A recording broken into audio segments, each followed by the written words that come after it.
थिस्सलुनीकियों के नाम पौलुस रसूल का दूसरा खत बाब 3। गर्ज आए भाइयों, हमारे हक में दुआ करो कि खुदावंद का कलाम ऐसा जल्द फैल जाए और जलाल पाए जैसा तुम में। और कजरों और बुरे आदमियों से हम बचे रहें, क्योंकि सब में ईमान नहीं, मगर खुदावंद सच्चा है।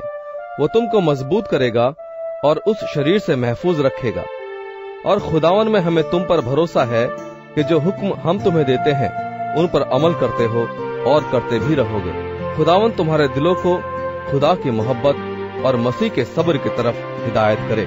आए भाइयों, हम अपने खुदावंद यीशु मसीह के नाम से तुम्हें हुक्म देते हैं कि हर एक ऐसे भाई से किनारा करो जो बेकायदा चलता है और उस रिवायत पर अमल नहीं करता जो उसको हमारी तरफ से पहुंची, क्योंकि तुम आप जानते हो कि हमारी मानिंद किस तरह बनना चाहिए।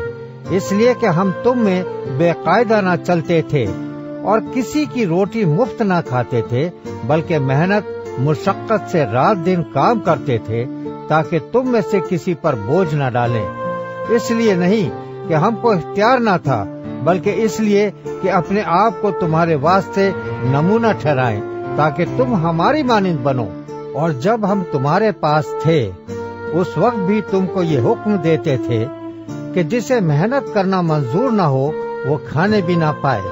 हम सुनते हैं कि तुम में बाज बेकायदा चलते हैं और कुछ काम नहीं करते, बल्कि औरों के काम में दखल देते हैं। ऐसे शख्सों को हम खुदावंद यीशु मसीह में हुक्म देते और नसीहत करते हैं कि चुपचाप काम करके अपनी ही रोटी खाएं।